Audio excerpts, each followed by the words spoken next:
into knowing about the mechanics of those games, then I think you're not even going to notice these. But if you've just done something as simple as watched The King of Kong, A Fistful of Quarters, which is a fantastic documentary I would highly recommend checking out, but if you've watched something just as basic as that, then you're going to notice, oh man, they start out talking, legitimately about like some games having patterns that can be memorized and predictable, like I believe Pac-Man falls in that category if I remember correctly, from what little video game history I know. But then there are other games like Donkey Kong that don't have predictable patterns, at least maybe not in the higher levels. That's what they suggest in Pixels, but I don't know one way or the other.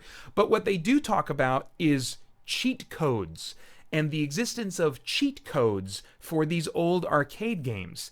And I'm just like, what? Cheat codes? What are you talking about?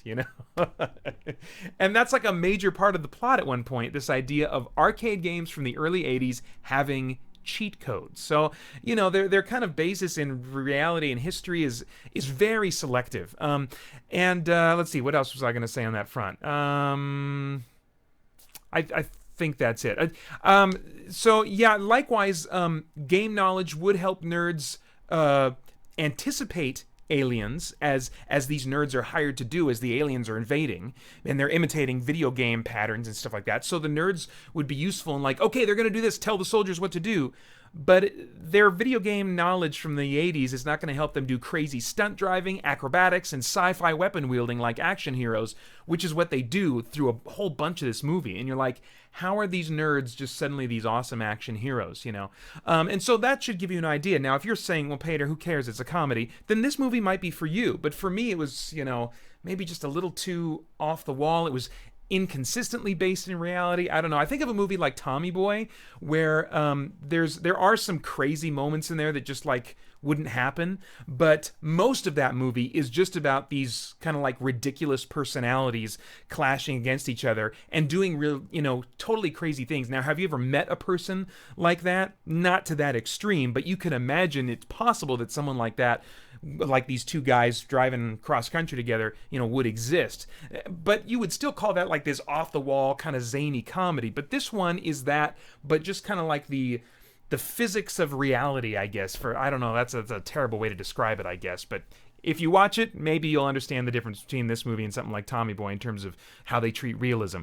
So a more realistic application of geek expertise, I think, would have been more satisfying. But I want to talk about that satisfaction aspect of the movie a little bit later. So let's talk about the cast really briefly. So we've got Adam Sandler, you guys know this guy, and he's playing his awkward, shy, likable type character as opposed to one of his obnoxious types of roles that I think were more common in his early career. And so I like this character. He is more shy and relatable. I felt like there was some of me in him, in his uncertainty in dealing with, the romantic interest of the movie or whatever, And then you got Kevin James, who I really love his stand-up. He's hit or miss, in terms of like sitcom or movies and stuff like that. And he plays the president in this movie, which is actually a great kind of gag or gimmick, because it allows them to, Adam Sandler, who was his childhood friend, to logically find himself in the mix with the government as they're trying to solve this problem, so it's a great little, and you don't get that, I don't think, from the trailers, but it very early, like in the opening 5 minutes of the movie, they established that Kevin James, who was a friend of Adam Sandler when they were younger, is now the president of the United States. And he's kind of an idiot too, which I think kind of makes him a likable character in that, or a character that at least we can enjoy, because no matter what your political affiliation, everybody could probably come up with a president that they think that guy was an idiot, even other than who were the ones that, there was the vice president once, and then George W. Bush, that were kind of both said to be kind of like idiots or something because they are not good with words or whatever. And so he's that kind of guy, But anyway, it's kind of a relatable concept. Like, I think of, all politicians as falling short quite a bit. So, I mean, I was able to enjoy a buffoon president, as much as anybody. Let's see here. Then we've got Michelle Monaghan. I'm not sure if that's how you pronounce her name. She's the love interest. She doesn't get a chance to do much more. there you have it. Peter Dinklage, he's the rival player to Adam Sandler's character and a convict, and so he's good for some laughs too. And it's a bit different than some of the characters we've seen him play before. And then Josh Gad, who's like this uber nerd, basement dwelling conspiracy theorist nerd, and they all do a really fine job. And I think ultimately it's the material and the direction in the movie that I was like, okay, we've kind of hit my plateau a little early here, Stunts and visuals, it's a sci-fi comedy, so I mean they're not going to be pumping a bunch of money into the budget to make it all realistic, and the concept itself is not meant to look realistic. So the CG looks appropriately like CG, but it's still cool conceptually. With the teleportation and deaths, the way deaths are handled by the aliens when they attack, it's cool stuff to watch. So is there anything in this movie that could potentially trigger some worthwhile thought on moral issues, spiritual issues, philosophical issues? Maybe. I don't think that's really going to happen very naturally, but speaking for myself, as I was watching it, two things came to mind. One, I noticed early in the movie that divorce was treated very lightly, with this kind of idealized rebound scenario that kind of carries in through the rest of the movie. But, the whole movie was, because I was like, oh my gosh, this lady just got divorced and already she's considering this relationship, and they're kind of like playing this up as like we should be rooting for this relationship to happen. I'm like, that's just not, I don't think that's healthy. She's like still in the process of getting divorced, it sounded like. It just sounded like, oh man, I don't think that's something we want to set up as a great scenario that we should romanticize. But the whole movie very quickly became just off the wall and unrealistic and not to be taken seriously after that. And so, I don't think that's, a really striking detail. But what I did think about for a little while was, why was it so satisfying to see these geeks get their day in the sun, who'd been overlooked and not respected for their video game skills, which had no practical application in their lives up to that point, but now suddenly they had a chance to put this thing they were really good at that nobody else cared about to use in saving the world.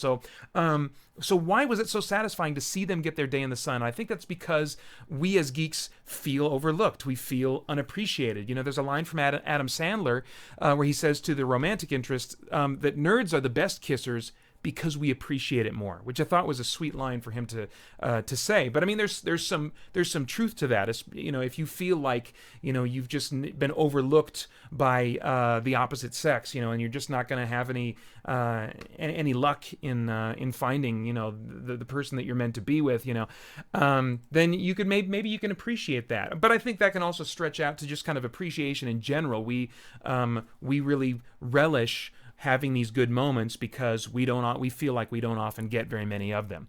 Now, there's nothing wrong with enjoying the feeling of being valued and being loved.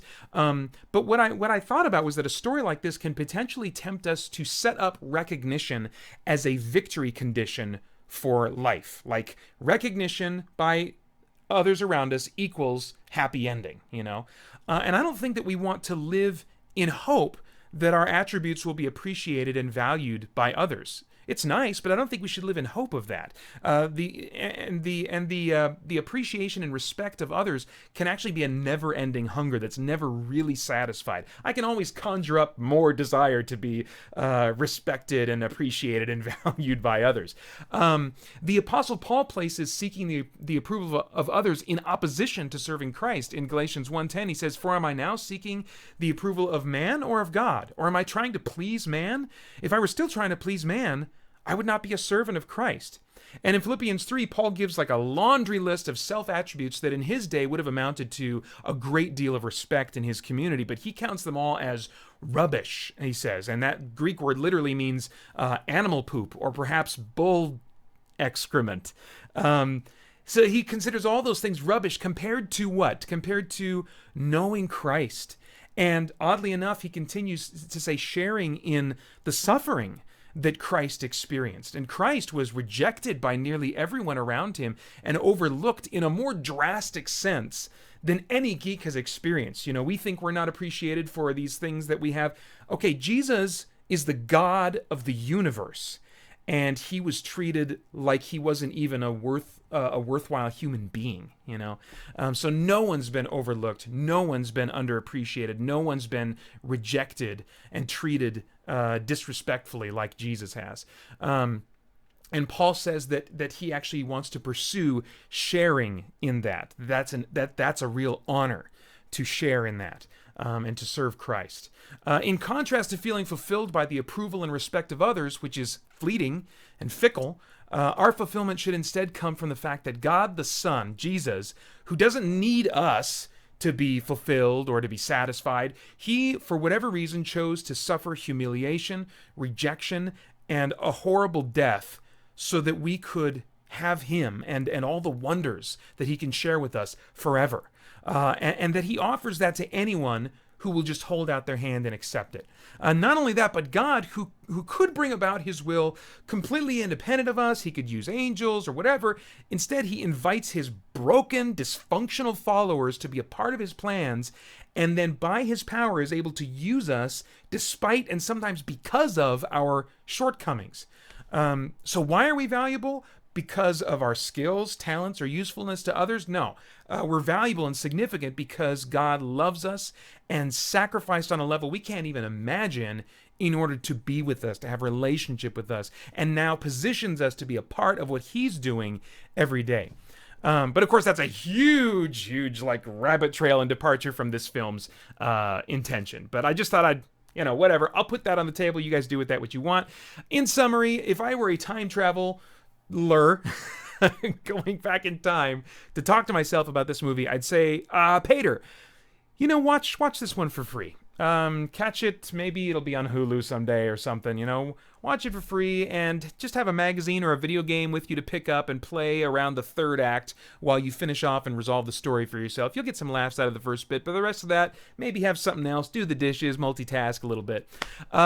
It's rated PG-13 for some language and suggestive comments. There you have it.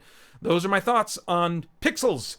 I'd love to get yours in the comments below, and also please like, share, and subscribe. That helps me out a bit. And then after that, I hope you, boom, go to ChristianGeekCentral.com and join some of us there as we continue to geek out and seek the truth. Button.